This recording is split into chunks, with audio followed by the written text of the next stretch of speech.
भी जानती है। अगर आप कहो तो हम भी आपको सुनावे। भगवान ने कहा कोई बात नहीं देवियों, सुनाइए। गोपियों ने भगवान को कथा सुनाई पतिव्रता नारी की और कहा हे प्रभु, जैसे आपने बताया एक पतिव्रता नारी, ऐसे ही एक पतिव्रता नारी थी। पति के दर्शन चरणों की पूजा किए बगैर वो भोजन नहीं करते, ऐसी पतिव्रता। संयोगवश जीवन में ऐसा समय आया, एक बार पति को परदेश जाना हुआ किसी कारणवश, महीने भर के लिए।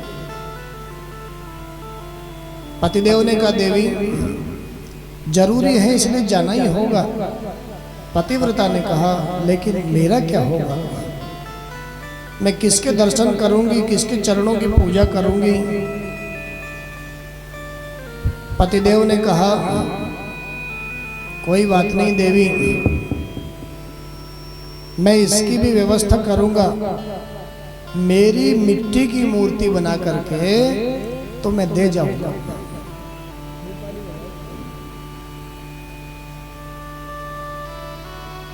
मिट्टी की मूर्ति बना करके तुम्हें दे जाऊंगा, बस उसी को पति समझना। जब तक मैं लौट करके नहीं आऊंगा उसी के चरणों की पूजा करना, आरती करना, भोग लगाना। पतिव्रता नारी ने सब मान लिया। पतिदेव भी मिट्टी की मूर्ति बना करके दे करके चले गए और जिस दिन से गए पतिव्रता नारी ने अपने घर के प्रधान दरवाजे को भीतर से बंद कर दिया। गोपियां कहती है प्रभु, मिट्टी की मूर्ति जो दे करके गए हैं पतिदेव, उसी को पति मान करके गीले कपड़े से पोंछती है, आरती उतारती है, भोग लगाती है। महीना व्यतीत हो गया। आज प्रातःकाल मिट्टी के पति की मूर्ति की पूजा कर रही है वह पतिव्रता नारी प्रभु, और महीना पूरा हो गया। परदेश गया हुआ उस पतिव्रता नारी का पति लौट करके आ गया।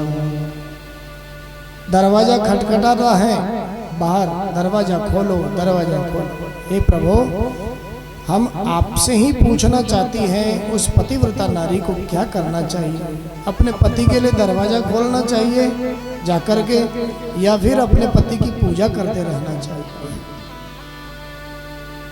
भगवान ने कहा देवियों, ये भी कोई पूछने की बात है क्या? अरे जब असली पति आ ही गया है तो फिर मिट्टी के पति की पूजा करने का क्या प्रयोजन, क्या लाभ है? नकली पति तो जब तक था ना, मिट्टी का पति तो तब तक के लिए था जब तक असली पति लौट करके नहीं आया। गोपियां कहती है हे प्रभु, आपने अपने मुंह से ही न्याय कर दिया है। अब तक हमने भी संसार के मरने जीने वाले मिट्टी के पतियों की सेवा करी है। हे गोविंद, जब असली पति आप मिल ही गए हो तो इन मिट्टी के पतियों की पूजा करने क्यों भेज रहे हो? इनकी पूजा तो हमने कितनी बार कर ली है। बार बार ये जन्मते हैं, बार बार मर जाते हैं, बार बार हमको विधवा होना पड़ता है। लेकिन हम जानती हैं हम शरीर नहीं है। इस शरीर का पति कोई भी हो सकता है संसार में, लेकिन हम आत्मा हैं और आत्मा का पति तो सिवाय परमात्मा के कोई दूसरा हो ही नहीं सकता। हे प्रभु, बार बार संसार के पतियों की पूजा करके हम बार बार मर जाते हैं, विधवा बनती है। अब हमने निश्चय कर लिया है, ऐसे वर को क्या वर जो जन्म और मर जाए। वर वरे गोपाल जी, जासे चुड़ लो अमर हो जा।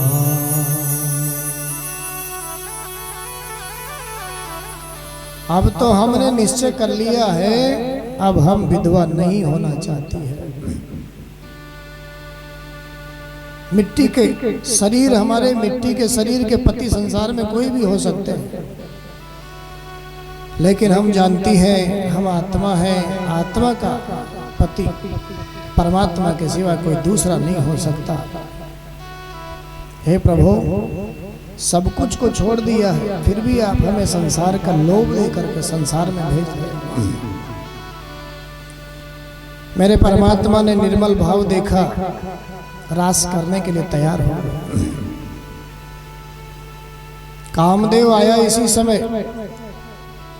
और कामदेव ने आकर के भगवान से कहा, आज तो मेरे पांचों बाण चलेंगे। कामदेव के जीवन में भी बहुत अहंकार है। मेरे परमात्मा ने रास की लीला शायद इसीलिए करी, कामदेव के मन का अहंकार दूर करने के लिए। इस लीला के माध्यम से मेरे परमात्मा ने कामदेव को उल्टा लटका दिया, उसको हरा करके। गोपियों के साथ रास करने के लिए तैयार हुए, निर्मल भाव देख करके तो गोपियों के मन में अभिमान आने लग गया। जीव का स्वभाव है, थोड़ी कुछ उपलब्धि हो जाए तो उसको अभिमान अहंकार होने लग जाता है। आज गोपियों के मन में भी अभिमान होने लग गया।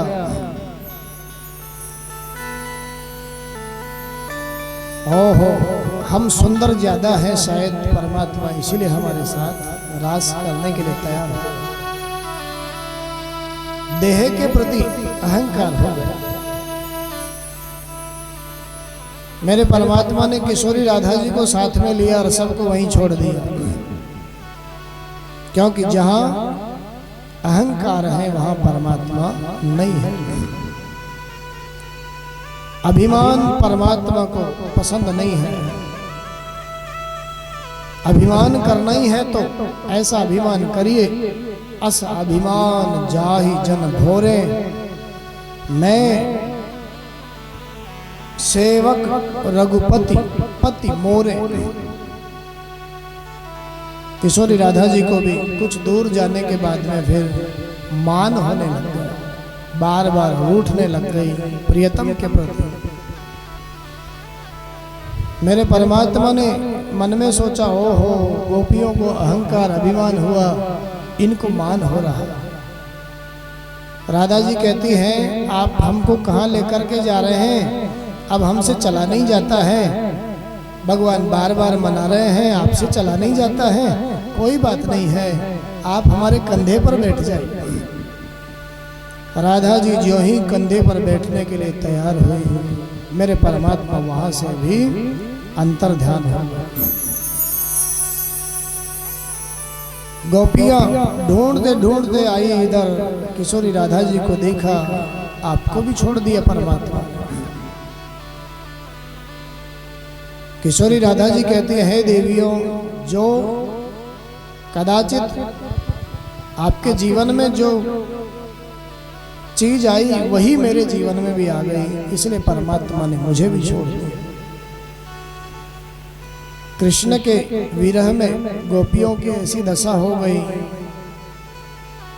कृष्ण को पाने की प्राप्ति की चाहना में, लालसा में, कौन चैतन्य है कौन जड़ है ये भी उनको ज्ञान नहीं रहा।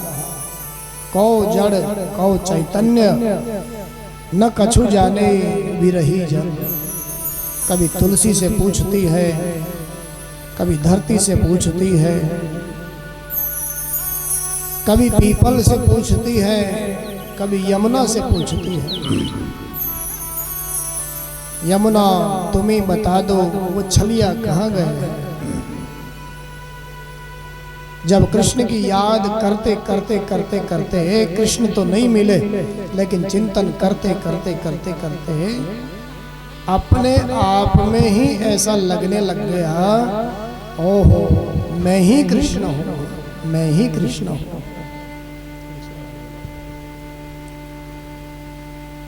अपने आप में चिंतन करते करते ऐसा लगा, मैं ही कृष्ण हूँ, मैं ही कृष्ण हूँ। भैया जैसा जीवन में चिंतन करेंगे ना हम, वैसा ही हमारा जीवन बनेगा। परमात्मा का चिंतन करेंगे तो परमात्मा जैसा ही जीवन बन जाएगा। भूत प्रेतों का चिंतन जीवन में करेंगे तो भूत प्रेतों जैसा ही जीवन बन जाएगा। गोपियां परमात्मा को ढूंढ रही है, याद कर रही है, चिंतन कर रही है, और चिंतन करते करते करते करते ऐसा लगा मैं ही कृष्ण हूं क्या। आश्चर्य की बात नहीं है, साधारण मनुष्य भी जब वह परमात्मा का अभिनय करता है तो थोड़ी देर के लिए ही भले लगे, लेकिन उसको लगने लग जाता है कि मैं जो अभिनय कर रहा हूं मैं वही हूं। नंदोत्सव के दिन हमारे बाबा नारायण प्रसाद जी शर्मा नंद बाबा बने। क्या निकला इनके मुख से, भैया ऐसा आनंद बरस रहा है, ऐसा लग रहा है जैसे मैं ही नंद हूं, ऐसा लग रहा है मैं ही नंद हूं क्या। और वास्तव में नंद तो है ही सही। नंद का मतलब क्या है, जो दूसरों को आनंद देवे वही तो नंद है। ऐसा आनंद यहाँ विगत कई दिनों से सावर ग्राम में इस कथा के माध्यम से आप लोग ले रहे हैं। तो सुखदेव भगवान कहते हैं परीक्षित से, राजन चिंतन करते करते करते करते ढूंढते ढूंढते गोपियों को ऐसा लगा मैं ही कृष्ण हूं क्या। एक गोपी कहती है देखो देखो मैंने पूतना का उद्धार कर दिया, मैं कृष्ण हूं। दूसरी कहती है नहीं नहीं आओ, मैंने गिरिराज को उठा लिया, मैं ही कृष्ण हूं, मैं ही कृष्ण हूं, मैं ही कृष्ण हूं। तंद्रा टूटी, फिर कृष्ण की याद आई, और फिर याद करते करते करते आंखों से आंसू बहाती हुई यमुना के किनारे आए।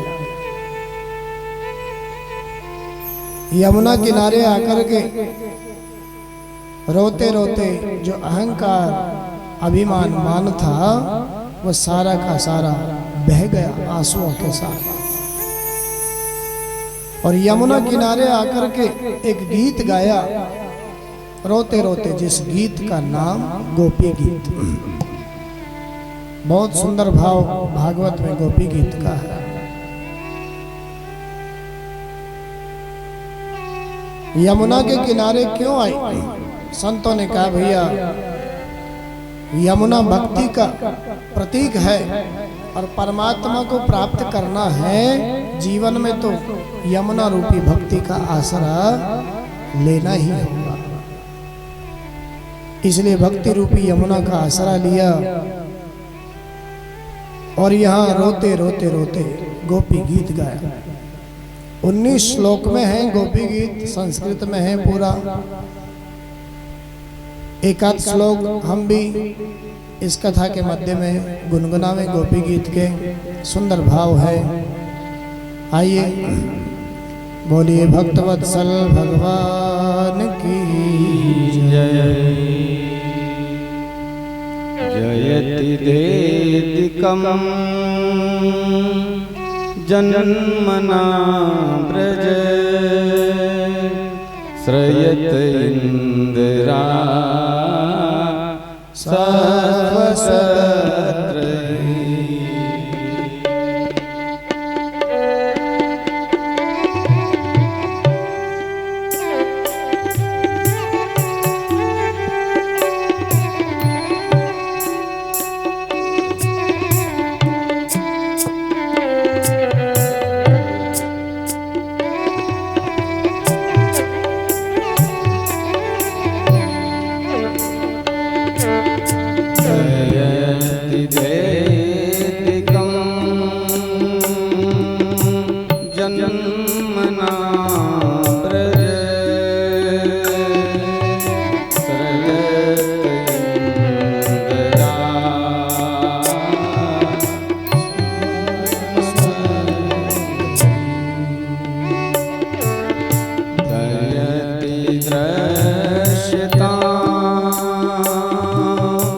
दीक्षुता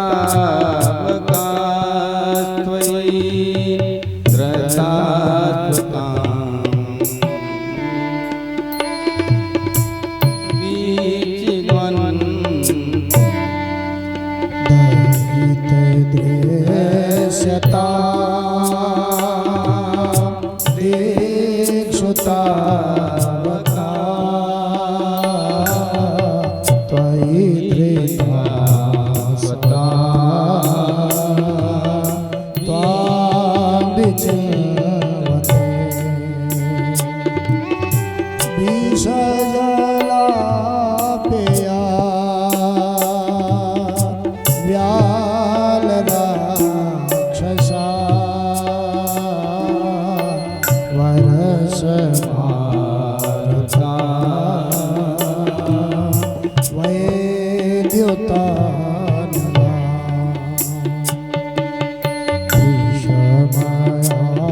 आत्मजा विश्वतो भया दृश्यते वयं रक्षिता रक्षिता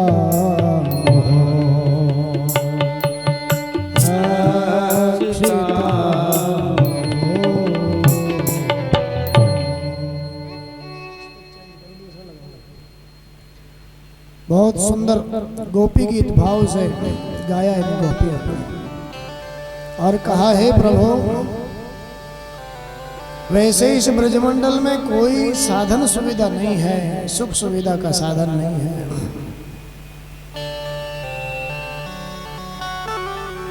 आपके प्रकट होने के कारण वैकुंठ से भी अधिक ब्रजमंडल की महिमा हो गई है, क्योंकि आपके साथ साथ आपकी इंदिरा लक्ष्मी ने भी यहाँ अवतार लिया है। हे प्रभु, हम तो कहना चाहती है जब ऐसे ही तड़फाना था, नहीं मिलना था, तो कालिया नाग के जहर से क्यों बचाया आपने हमें? मर जाने देते ना। बड़े बड़े राक्षस आए इस ब्रजमंडल में, उनके हाथों मर जाने देते न, क्यों बचाया आपने हमको? देवराज इंद्र ने ब्रजवासियों को मारने का षड्यंत्र किया, देवराज इंद्र के कोप से क्यों बचाया आपने हमें? मर जाने देते आप उसी समय। हे गोपाल, हम जानती हैं आप केवल यशोदा गोपी के बालक नहीं हो, हम तो ये भी जानती है आप तो अखिल देहधारियों के भीतर रहने वाले, हृदय में रहने वाले परमात्मा हो। गोविंद, दुख इस बात का नहीं है कि आप हमें नहीं मिल रहे हो, प्राप्त नहीं हो रहे। दुख इस बात का है माखन से भी कोमल आपके जो चरण हैं, उन चरणों को आप कंकड़ीले पथरीले कंटीले वन में न जाने कहां भ्रमण करा रहे हैं। हे प्रभु, अब हम यही प्रार्थना करती हैं, अब हमारे जीवन में मान अभिमान कोई चीज शेष नहीं है। आप शीघ्रता से आपके उन कोमल चरणों को हमारे वक्षस्थल पर विराजमान करिए, जिससे हमारे जीवन में भी हमें शांति प्राप्त हो। मेरे परमात्मा ने देखा आंखों से सारा अभिमान अहंकार सब निकल चुका है। कामदेव के मन को भी मथने वाले मेरे परमात्मा गोपियों का भाव देख करके उनके मध्य में प्रकट हो गए। थोड़ी देर गोपियों और भगवान में कुछ वार्तालाप हुआ और उसके बाद महाराज की लीला के लिए तैयार हो। महाराज का हर जीव अधिकारी नहीं है, जिसके जीवन में कामनाएं हैं, वासनाएं हैं, वह महाराज का अधिकारी नहीं है। मेरे परमात्मा ने दोई दोई गोपी बीच बीच माधव ऐसा नृत्य किया, सारी धरती नाचती है, साथ साथ में अंबर नाचता है, संत नाचते हैं, भक्त नाचते हैं, गायें नाचती हैं, ग्वाल नाचते हैं, ब्रह्मा नाचे, शिवजी नाचे, नाचे देव गण, धरती आकाश सारी प्रकृति सब कुछ परमात्मा के साथ नाच रहे। दोई दोई गोपी बीच बीच माधव, साधन सिद्धा स्वयं सिद्धा अलग अलग मंडल इन गोपियों के बने। परमात्मा ने ऐसा नृत्य किया, 7 वर्ष की उम्र है इन भक्तों के साथ। इस नृत्य को देख करके शिव जी से नहीं रहा गया और इस रास में भगवान शिव पधारे रास करने के लिए। भगवान नंद नंदन के साथ रास में हर किसी का प्रवेश नहीं है, चाहे वो कोई भी हो। भगवान शंकर ने प्रवेश करना चाहा। गोपियों ने जो पहरे पर गोपियां खड़ी हैं, रास में प्रवेश करने के लिए गोपी भाव की जरूरत है। सज्जनों, मैं निवेदन करूं इस कथा के माध्यम से, गोपी किसी लहंगा साड़ी पहनने वाली नारी का नाम नहीं है। गोपी एक भाव का नाम है। वह भाव जिसको प्राप्त हो जावे उसी का नाम गोपी है। कौन सा भाव? गोभी इंद्रियैः ही कृष्ण रसम पीबती इति गोपी। जो जीव अपनी इंद्रियों के माध्यम से कृष्ण रस का पान करता है उसका नाम गोपी है। कोई जरूरी नहीं है वह स्त्री हो, वो पुरुष भी हो सकता है, वो पशु भी हो सकता है, वो पक्षी भी हो सकता है। अगर स्त्री का ही नाम गोपी है तो फिर शिव जी तो गोपी बन करके आए ना। शिव जी कैसे आते हैं? आज भगवान शंकर ने प्रवेश करना चाहा इस लीला में, लेकिन पहरे पर जो गोपियां खड़ी हैं उन्होंने रोक दिया। बाबा, आप इस भाव से प्रवेश रास में नहीं कर सकते हो, तो उसके लिए आपको गोपी भाव को प्राप्त करना होगा। तो गोपी भाव कैसे प्राप्त होगा? बाबा, प्रेम सरोवर में आपको गोता लगाना होगा।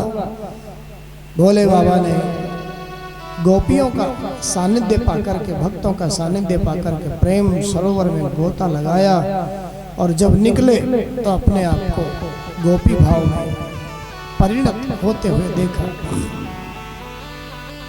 भगवान भोलेनाथ गोपी बने, रास में प्रवेश किया।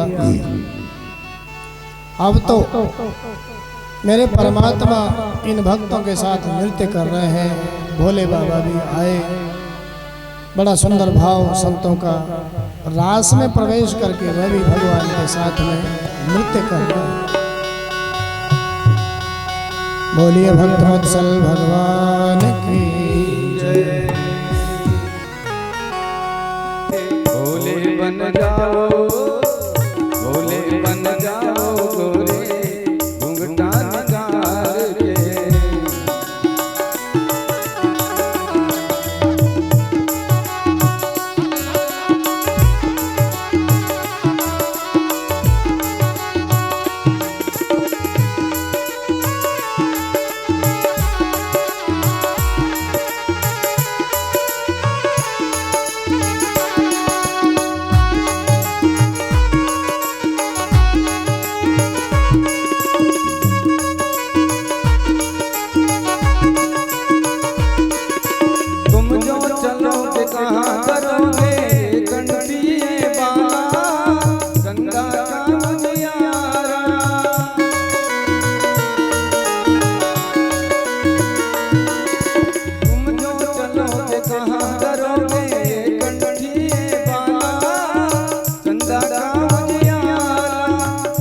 तुम्हारे डमरू बराज, गले में मुंडों की माला, नाग गले में काला काला। इन सबको रखूंगा मैं झोले में डाल के, इन सबको रखूंगा मैं झोले में डाल के। भोले बन जाओ, भोले बन जाओ गोरे घुंघटा निकाल के।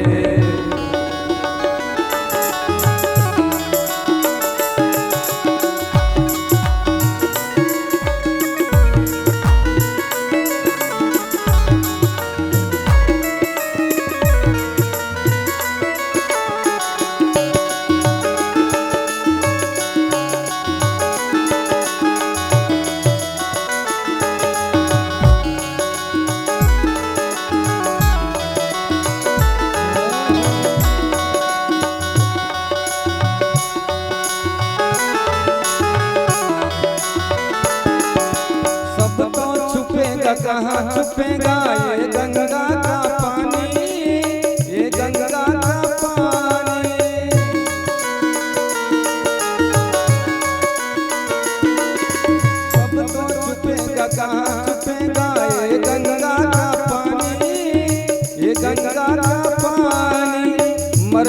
बनी आवाज पिया तुम कैसे करो जनानी, कैसे करो जनानी जनानी, पकड़े न जाओ कहीं तुम मर्दानी चाल से, पकड़े न जाओ कहीं तुम मर्दानी चाल से, भोले बन जाओ, भोले बन जाओ गोरी घुंघटा निकाल के।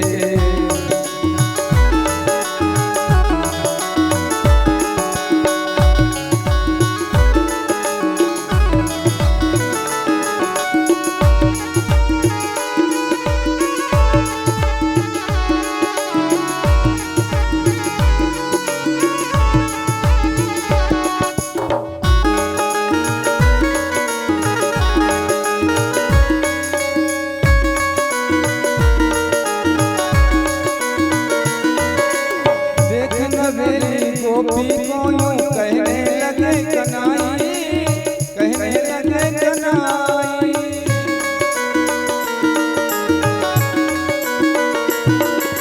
देख नवेली गोपी को यूं कहने लगे कन्हई, कहने लगे कन्हई, सब तो आई बिन घूंघट में कौन आई, पकड़ी नरम कलाई कलाई, पाले पड़ी है गोरी आज नंदलाल के, पाले पड़ी है गोरी आज नंदलाल के, भोले बन जाओ, भोले बन जाओ गोरे घुंघटा निकाल के, भोले बन जाओ गोरे घुंघटा निकाल के।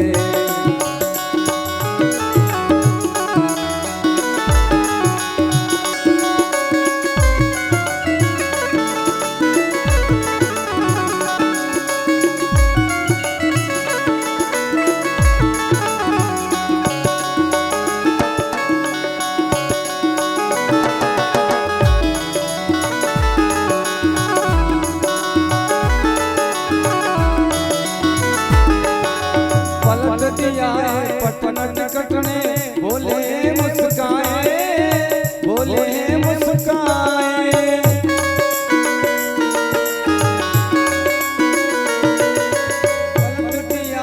पटना टिकट ने बोले मुस्काए, बोले मुस्काए, उसी दिन से भोले शंकर गोपेश्वर कहलाए, गोपेश्वर कहलाए, रखते हैं सबकी लज्जा, रखते हैं सबकी लज्जा, दया दृष्टि डाल के, रखते हैं सबकी लज्जा, दया दृष्टि डाल के, भोले बन जाओ, भोले बन जाओ गोरे घुंघटा निकाल के, भोले बन जाओ गोरे घुंघटा निकाल के।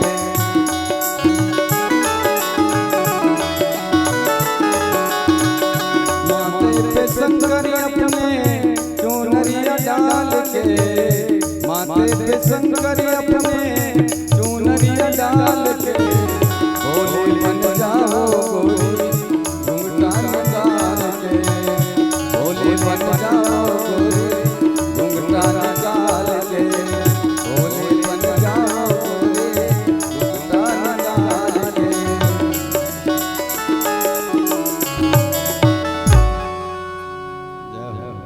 बोले वृंदावन बिहारी लाल। गोपी है जीव और कृष्ण है ईश्वर, और रास लीला का मतलब जीव और ईश्वर के मिलन की लीला का नाम रास लीला है।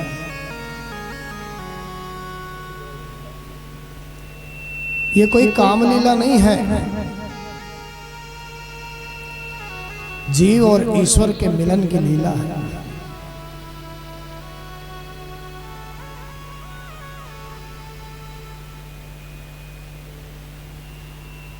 भैया ऐसा लगता है कि हमें धर्म में व्यतिक्रम है, लेकिन जो सामर्थ्यवान पुरुष होते हैं वह कभी दोष युक्त कार्य नहीं करते हैं। तो जीव और ईश्वर के मिलन की लीला ही जब रास लीला है तो इसमें कोई दोष नहीं है। कोई बात नहीं, थोड़ी देर के लिए स्त्री ही समझ की सारी गोपियां शरीर से आती तो उनके घर वाले उनको खोजते नहीं क्या? सुखदेव भगवान कहते हैं वो गोपियां, वो जीव शरीर से, तो इनका मन नहीं था, इनकी आत्मा वहां नहीं थी, बाकी शरीर से तो अपने अपने घरों में थी। आत्मा और परमात्मा का मिलन ही रास की लीला है राजन। सुखदेव भगवान कहते हैं परीक्षित से, राजन यही समझने की बात है, परमात्मा पूर्ण है, हम अंश हैं। ईश्वर ने जो कहा है वो हमें करने का प्रयास करना चाहिए, ईश्वर ने जो किया है वो हम कभी नहीं कर सकते। 6 दिन की उम्र में विशाल राक्षसी पूतना का उद्धार कर दिया परमात्मा ने, और हम 6 दिन के थे तब 7 वर्ष की उम्र में 7 कोस लंबे चौड़े गिरिराज को बाएं हाथ की कन्या उंगली पर 7 रात और 7 दिन पर्यंत धारण करके रखा। हम कर सकते हैं क्या? नहीं कर सकते। जो परमात्मा ने कहा है वही हमको सत्य मान करके आचरण करना चाहिए जीवन में। राजन ये लीला तो ऐसी लीला है जिसको श्रवण करने मात्र से जीव के जीवन का काम हमेशा हमेशा के लिए निकल जाता है। इस लीला का उद्देश्य परमात्मा का केवल इतना था, अधिकारी जीवों को अपना साक्षात्कार कराना और कामदेव के मन में जो अहंकार था उस अहंकार को दूर करना, इतना ही उद्देश्य है बस। सुखदेव भगवान ने कहा, राजन इस लीला के माध्यम से ही सुदर्शन और शंखचूड़ का उद्धार मेरे परमात्मा ने किया। शंखचूड़ नाम का दैत्य गोपियों का हरण करके ले जा रहा था, आज उसका उद्धार कर दिया। और सुदर्शन नाम का जो विद्याधर है वह भी सर्प बनकर के पड़ा हुआ था। नंद बाबा का पांव पकड़ा, नंद बाबा ने कृष्ण को पुकारा, भगवान के कर कमलों का, चरण कमलों का स्पर्श हुआ, सर्प की देह छोड़ दी और दिव्य देह धारण कर। भगवान ने पूछा, कौन हो भैया? सांप की योनि में कैसे पड़े हुए थे? दिव्य देह धारण करने वाले विद्याधर ने कहा, महाराज मेरा नाम सुदर्शन है, मैं विद्याधर हूं। एक महात्मा की हंसी उड़ाई मैंने उनकी कुरूपता को देख करके, उनके अंगों को देख करके, पांव ठीक नहीं थे उनके, चाल ठीक नहीं थी कर्म के अनुसार, तो उसकी हंसी उड़ाई मैंने और उस महात्मा ने मुझे शाप दे दिया अजगर होने का। तब से अजगर बना हुआ पड़ा था। आज मेरा उद्धार हो गया। गोपियों ने परमात्मा का धन्यवाद करने के लिए फिर युगल गीत गाया। सुखदेव भगवान कहते हैं, एक और राक्षस वृंदावन में आया इस रास की लीला के बाद, जिसका नाम अरिष्टासुर। अरिष्टासुर का भी मेरे परमात्मा ने उद्धार कर दिया। व्योमासुर, प्रलंबासुर आदि आदि राक्षस सबके अंत में केसी घोड़े के रूप में आए, और मेरे परमात्मा ने वृंदावन में यमुना किनारे इस केसी का भी हस्त कमल का तमाचा मारते हुए उद्धार कर दिया।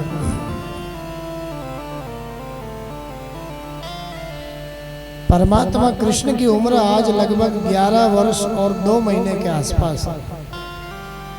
नारद जी महाराज कंस के राज दरबार में पधारे और कहने लगे, राजन भैया कृष्ण की उम्र 11 वर्ष और 2 महीने के आसपास हो गई, तुमने उनको मारने का कोई उपाय नहीं सोचा क्या? कंस कहता है, हे गुरुदेव, मैंने कृष्ण बलराम को मारने के लिए इतने इतने राक्षस भेजे हैं, इतने इतने राक्षस भेजे हैं, आज तक कोई लौट करके आया ही नहीं है। जाते हैं मारने के लिए और समाचार मिलता है मरने का, कोई लौट करके नहीं आया आज तक। नारद जी ने कहा मैं कुछ सुनना नहीं चाहता हूं तुमसे, मैं तो परसों के दिन कृष्ण बलराम को मरा हुआ देखना चाहता हूं। गुरुजी कैसे होगा, मैंने तो सारे उपाय कर लिए। नारद जी कहते हैं उपाय मैं बताता, चिंता मत कर, क्योंकि नारद जी तो देख रहे हैं ना इसका घड़ा भर चुका है, अब इसका अंत निश्चित है। उपाय बता दिया, तुम तपस्या करने के लिए गए थे, शिव जी ने तुम्हें जो धनुष दिया था उस धनुष यज्ञ का मेला रचो और आसपास के ग्रामीण अंचल के लोगों को बुलाओ, कृष्ण बलराम को भी बुलाओ। तुम्हारे यहाँ जो मंत्री रूप में काम करते हैं अक्रूर जी महाराज, वो उनके काका लगते हैं। सारी योजना बता करके नारद जी चले गए। कंस ने कृष्ण बलराम को मरवाने के लिए धनुष यज्ञ का नाटक किया और अक्रूर जी महाराज को भेजा। अक्रूर जी महाराज प्रेम की नगरी उस वृंदावन में, पहले तो कंस को समझाया लेकिन नहीं समझ में आया। आज यही सोच करके वृंदावन जा रहे हैं कृष्ण बलराम को लेने के लिए। ओहो, मैंने किसी जन्म में कोई पुण्य किए होंगे, अच्छे काम किए होंगे, उसके कारण आज इन आंखों से मैं कृष्ण बलराम का दर्शन करूंगा।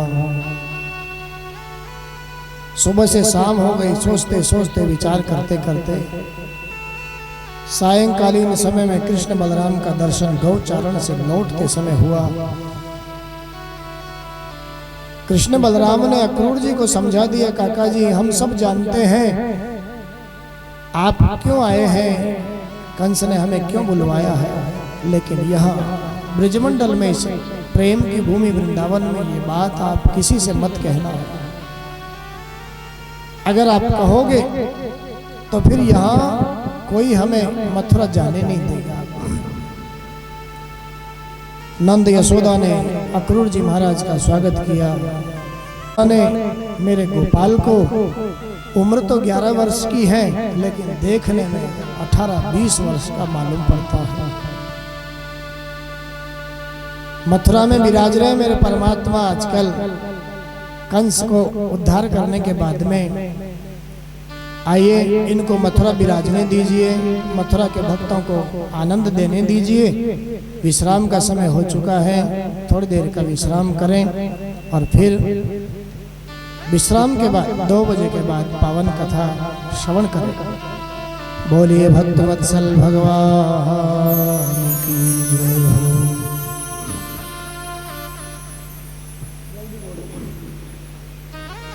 आपको सहगार यहीं करवाएंगे, इसलिए आप उठ करके जाएंगे।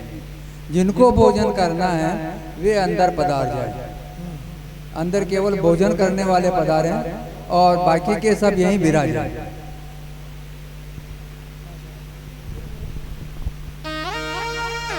जहाँ विराजे राधे रानी, ओ जहाँ विराजे राधे रानी, अलबेली सरकार कन्हैया, ले चल परली पार कंवरिया, ले चल परली पार।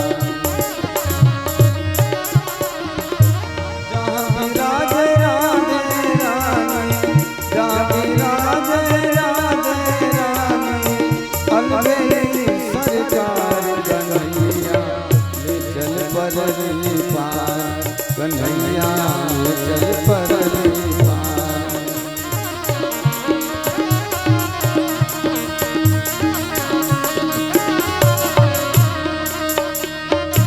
उठा लूं जब रख दिया चरण में, जब रख दिया चरण में, आता नहीं उठाना।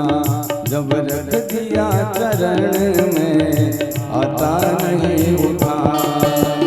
मुझे रास आ गया तेरे दर पे सर झुकाना।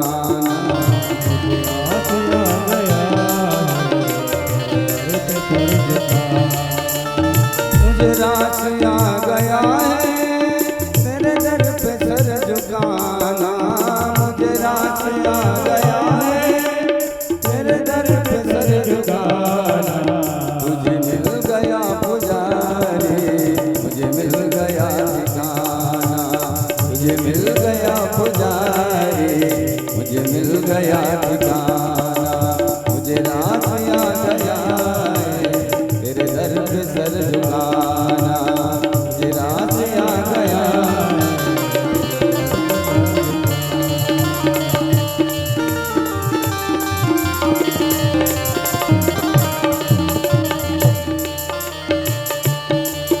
मेरे श्याम के करम से मेरी बात जो बनी है। मेरे श्याम के करम से मेरी बात जो बनी है। बात जो बनी है, बात जो बनी है, मेरी बात जो बनी है। राम के करम से मेरी बात जो बनी है। मेरे श्याम के करम से मेरी बात जो सरकार के करम से मेरी बात जो बनी है।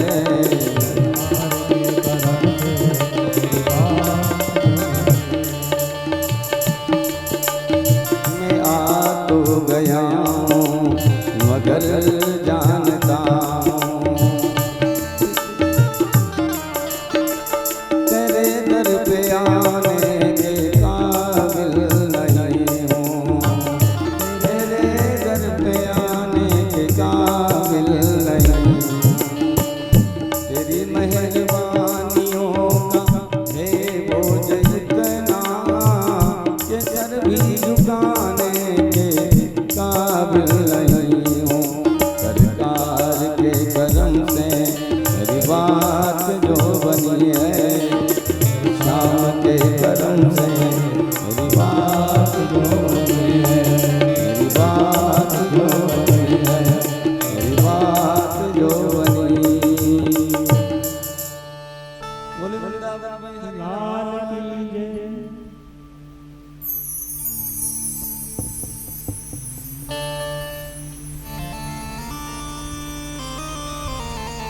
बोलिए वृंदावन बिहारी लाल की जय हो।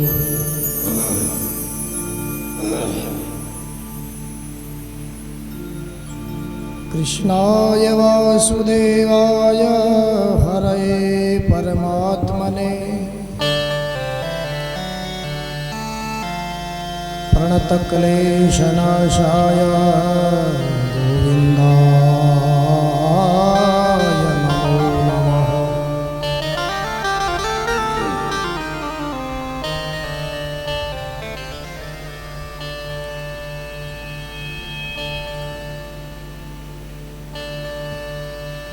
भगवान के चरणों में नमन करते हुए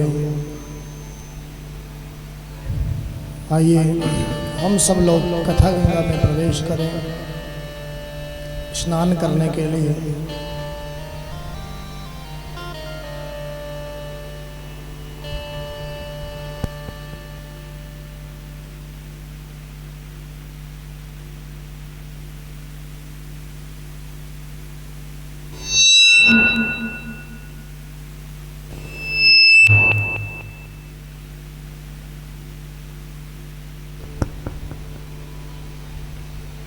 मन और वाणी को पवित्र करने के लिए भगवान का नाम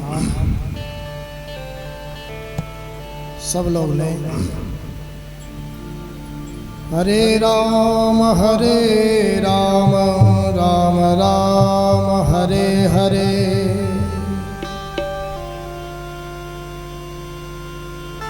आप लोगों को गाना है, पहले मैं फिर आप। हरे राम राम राम हरे हरे।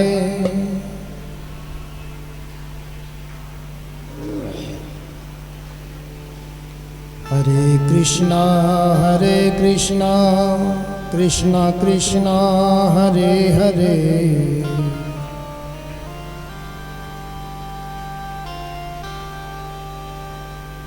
बोलिए भक्तवत्सल भगवान की जय हो। मन वाणी को पवित्र करके चले मानसिक रूप से सुखदेव भगवान की सभा में।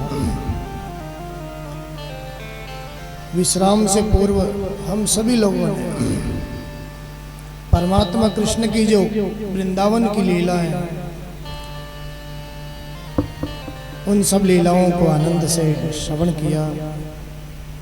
सुखदेव भगवान कहते हैं परीक्षित से, राजन,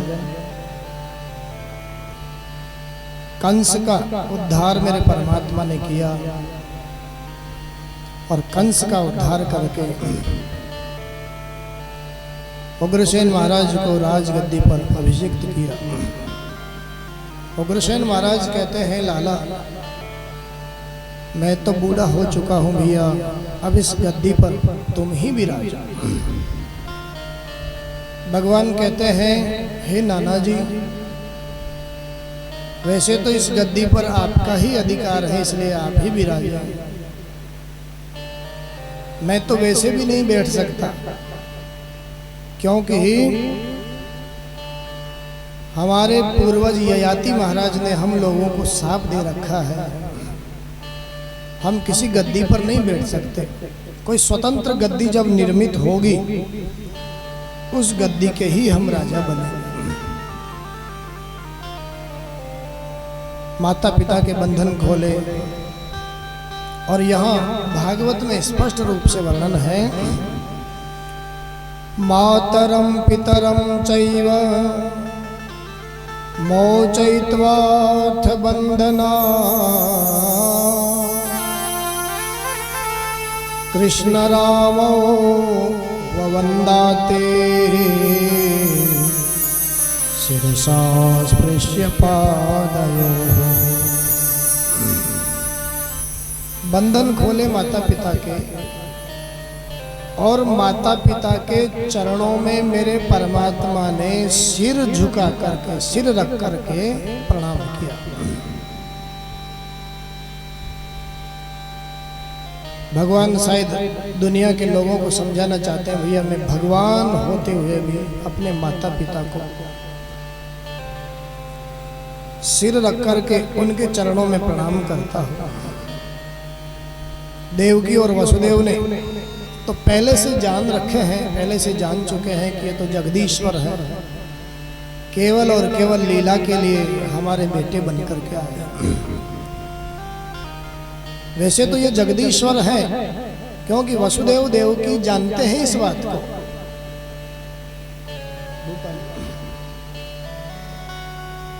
कारागार में जब प्रकट हुए मेरे परमात्मा, तो देव की माँ और वसुदेव जी ने सुंदर स्तुति की परमात्मा की, और वसुदेव जी महाराज ने स्तुति में कहा था, मैं जानता हूँ आप संपूर्ण ब्रह्मांड के, अखिल ब्रह्मांड के नायक हो, मैं जानता हूँ। देवकी माँ ने अपनी स्तुति में यहाँ तक कहा था, मृत्यु के भय से ये जीव संसार में जिंदगी भर दसों दिशाओं में दौड़ता ही रहता है, मृत्यु से बचने के। लेकिन हे प्रभु, इस जीव को इस संसार में, जगत में कहीं भी मृत्यु से बचने का कोई उपाय नहीं मिलता। दौड़ते दौड़ते दौड़ते जब वह आपके श्री चरणों में आकर के शरणापन्न होता है, तब जाकर के वह जीव स्वस्थ हो पाता है, मृत्यु के भय से बच पाता है। बोलिए भक्तवत्सल भगवान की जय हो। तो आज वसुदेव देवकी ने जान लिया है, ये तो साक्षात जगदीश्वर है। आध्यात्मिक दृष्टि से देखें इन पात्रों को, तो सुखदेव भगवान कहते हैं, कौन है देवकी, कौन है वसुदेव? हमारा इस जीव का विशुद्ध मन ही वसुदेव है, और जीव की सात्विकी बुद्धि, सात्विकी बुद्धि ही देवकी है। जीवन में जब सात्विक बुद्धि और विशुद्ध मन दोनों का मिलन होता है तो परमात्मा वहां प्रकट हो जाते हैं। माता पिताओं के बंधनों को खोल करके मथुरा वासियों को आनंद दे रहे हैं भगवान। कुछ समय के बाद में वसुदेव जी महाराज ने गर्गाचार्य जी महाराज को बुलाया। चेंज करके देखो गर्गाचार्य जी महाराज को बुलाया और बुला करके सुखदेव जी महाराज यहाँ वर्णन कर रहे हैं। गर्गाद यद कुलाचार्याद गायत्रम वृतमास्थितौ।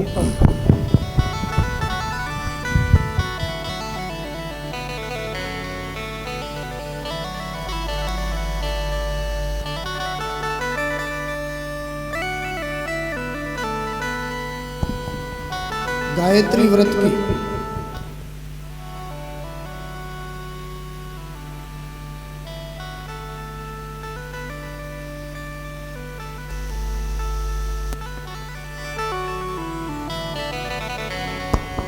गायत्री व्रत की दीक्षा प्रदान करी गर्गाचार्य जी महाराज ने।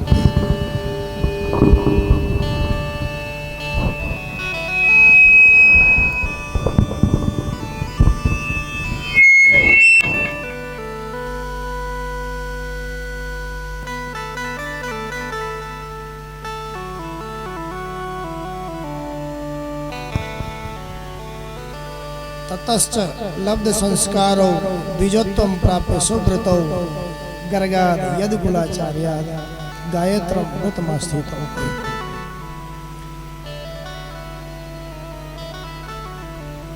वसुदेव देवकी ने अपने गोपाल के सारे संस्कार पूर्ण करवाए। गायत्री मंत्र की दीक्षा दिलवाई गर्गाचार्य जी से और यज्ञोपवीत धारण करवाए।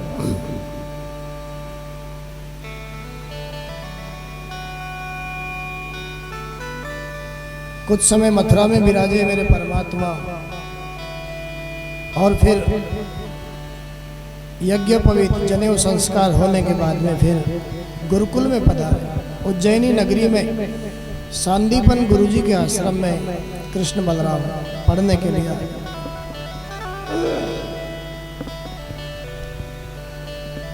थोड़े समय में ही सेवा से गुरुजी को प्रसन्न किया और सारी की सारी विद्याओं का अध्ययन किया। परमात्मा को तो वैसे किसी विद्या अध्ययन की कोई आवश्यकता नहीं है, स्वयं वेद का स्वरूप है, लेकिन फिर भी मनुष्य बनकर के आए हैं, इसलिए मनुष्य की लीला कर रहे हैं। मानव के जो जो कर्तव्य धर्म है वह सब पूर्ण कर रहे हैं। परमात्मा के बारे में तो संतों ने यहाँ तक कहा है, जाकी श्वास सहज श्रुति चारी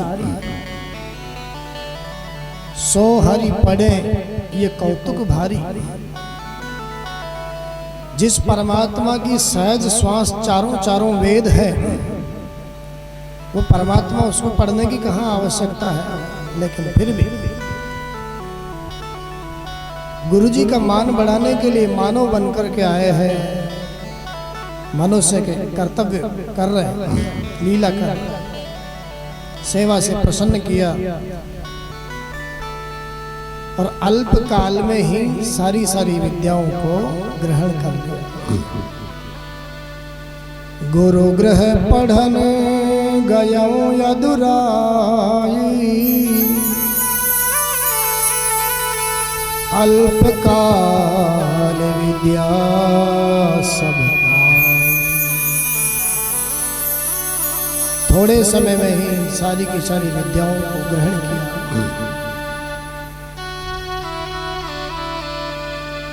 समय पूरा हुआ गुरुकुल का। आज गुरुजी से कहा, गुरुदेव आपने खूब स्नेह दिया है हमें यहाँ, और हम आपको इस विद्या के बदले में कुछ देना चाहते हैं गुरु दक्षिणा के रूप में। अपने पुत्र जैसा स्नेह आपने हमको यहाँ गुरुकुल में दिया है। हमारी शिक्षा पूरी हुई, अब गुरु दक्षिणा के रूप में हम आपको कुछ देना चाहते हैं। गुरुदेव की आंखों में आंसू आ गए और कहने लगे, अरे बेटा, क्या गुरु दक्षिणा लूं मैं तुमसे? सबसे बड़ी गुरु दक्षिणा मेरे जीवन की यही है, यही मेरा सौभाग्य है। तुम जैसे कृष्ण बलराम सुदामा जैसे मुझे जीवन में शिष्य मिले, ये कोई छोटी मोटी बात है? क्या गुरु दक्षिणा मांगू मैं तुमसे? बेटा, मुझे तो आवश्यकता नहीं है। हाँ, आश्रम में तुम्हारी गुरु माता है, शायद गुरु माता को किसी चीज की आवश्यकता हो। मैं तो सौभाग्यशाली मानता हूँ अपने आप को कि मुझे जीवन में कृष्ण बलराम जैसे शिष्य मिले। ब्राह्मण बालक सुदामा जी महाराज से गुरुकुल में मित्रता हुई परमात्मा की। परमात्मा किसी की गरीबी नहीं देखते हैं, किसी की अमीरी नहीं देखते हैं। परमात्मा तो केवल भाव, जीवन का भाव देखते हैं, किसी की सुंदरता को नहीं देखते हैं। किसी ने कहा भगवान जो ज्यादा पढ़े लिखे होते होंगे उनको जल्दी मिल जाते होंगे। भैया ऐसी बात अगर होती तो वह गजराज पशु योनि में कहाँ का पढ़ा लिखा मनुष्य भी नहीं, पशु योनि में है, लेकिन परमात्मा उसको भी मिले। किसी ने कहा नहीं नहीं, भगवान अगर पढ़ाई लिखाई नहीं देखते होंगे ना तो फिर जाति बिरादरी तो जरूर देखते होंगे। जो ऊंची जाति में, ऊंचे कुल में पैदा होता है उसको भगवान जल्दी मिलते होंगे।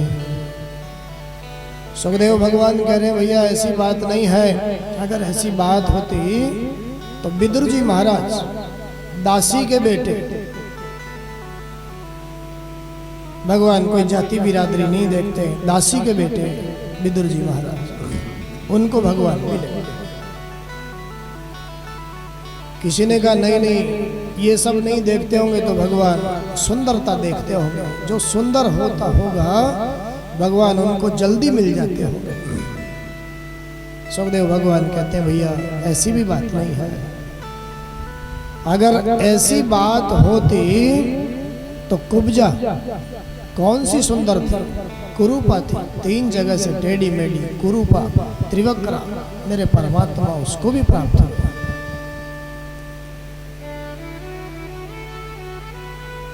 किसी ने कहा भैया ये सब नहीं देखे तो फिर अमीरी तो देखते होंगे, जो ज्यादा धनवान होते होंगे भगवान उनको जल्दी प्राप्त हो जाते हैं। अरे भैया ऐसी बात नहीं है। अगर भगवान धन देखते तो सुदामा जी महाराज के जीवन में कौन सा धन था? किम तत् सुदामनो धनम, न भगवान अमीरी देखे, न भगवान सुंदरता देखे, न भगवान किसी की योग्यता देखे। भगवान तो केवल भक्ति प्रियो माधव, भक्ति प्रिय व माधव है, इसलिए जीवन में भक्ति को देखते हैं, प्रेम को देखते हैं, भाव को देखते हैं। सुदामा जी महाराज से यही मित्रता हुई। गुरु माता से पूछा, माँ हमारी विद्या पूर्ण हो चुकी है, गुरु दक्षिणा के रूप में हम क्या देवें आपको? कुछ देना चाहते हैं। गुरु माता ने कहा, हे कन्हैया, मैं और तो क्या मांगू तुमसे, लेकिन एक बात कहना चाहती हूँ। तुम्हारे ही जैसा मेरा भी एक बालक था, इस आश्रम के आंगन में खेल रहा था। एक राक्षस आया और उस खेलते हुए बालक को उठा करके ले जाकर के समुद्र में फेंक दिया। जब से तुम लोग आए हो ना, कृष्ण बलराम सुदामा, तब से मैं अपने बालक के दुख को भूल चुकी हूँ। जब से आप लोग आए हैं, लेकिन अब पता चला है कि आप लोग जाने वाले हैं। भैया मैं तो कहना चाहती हूँ, बार बार उस बालक की याद करके मेरी छाती भर जाती है। और क्या मांगू, अगर दे सको तो मेरा वो मरा हुआ बालक मुझे जीवित करके वापस लौटाओ। अब तक तो मैं तुम्हें देख देख करके मेरे बालक की मुझे याद ही नहीं आती थी, लेकिन अब तुम चले जाओगे ना। भगवान ने कहा कोई बात नहीं गुरु माता, आपका आशीर्वाद होगा तो ये भी होगा। मेरे परमात्मा समुद्र में पधारे, वहां बालक नहीं मिला। शंख के भीतर एक राक्षस रहता है पंचजन नाम का, उसका उद्धार किया। 5 जन ने शंख यहां से प्राप्त किया और वहां से यमराज महाराज, धर्मराज महाराज के यहाँ जाकर के 5 जन ने शंख को बजाया। स्वयं धर्मराज अपने लोक से निकल करके दरवाजे पर आए और दोनों भाइयों के हाथ जोड़ करके कहने लगे, लीला मनुष्य हे विष्णु युवयो हो करवाम किम। आप दोनों भाइयों की मैं क्या सेवा करूं, आप मेरे यहाँ आए हैं, आपका बहुत बहुत स्वागत है, क्या सेवा करूं। भगवान ने धर्मराज महाराज से कहा, हे महाराज, गुरुपुत्र मिहानीतम निज कर्म निबंधन आनयस्व महाराज मच्छासन पुरस्कृत। महाराज, हमारे गुरुजी का बालक, गुरु माता का बालक अपने कर्म बंधन में पड़ करके उसका फल पाने के लिए आपके यहाँ आया है। अब ये मेरा आदेश है आपको, जिस जीव पर मेरी कृपा दृष्टि हो जाती है उसके सारे के सारे कर्म बंधन समाप्त हो जाते हैं। हमारे गुरुदेव के बालक के जितने भी जो कर्म हैं, बस आज से उसके सारे के सारे कर्म बंधन समाप्त हो गए। कृपा करिए, गुरु माता को वचन दिया है हमने, आप वो बालक हमें लौटाइए। सहर्ष धर्मराज महाराज ने गुरु माता का बालक दिया और यहाँ गुरु माता को ला करके भगवान ने जो ही उस बालक को दिया, बालक को जो ही देखा गुरु माता ने आंचल से दूध की धार बहने लगी। गोद में उठा करके अंक से लगाया, जाने लगे। गुरुदेव ने कहा, भैया जहां से तुमने कुछ सीखा है, कुछ पाया है, बस मेरा तो यही निवेदन है, सदा रहो पुर आवत जाता, यहाँ आते जाते रहना, गुरुकुल को भूल मत जाना। गुरु जी का खूब खूब आशीर्वाद, माता जी का खूब खूब आशीर्वाद लेकर के भगवान फिर से मथुरा में पधारे। मथुरा वासियों ने खूब स्वागत किया परमात्मा का। हर प्रकार से मथुरा वासी कृष्ण बलराम की सेवा में लगे हुए हैं, इनको किसी प्रकार का कोई कष्ट नहीं होना चाहिए। हर समय बस यही सोचते रहते हैं, सब सुख देने का प्रयास कर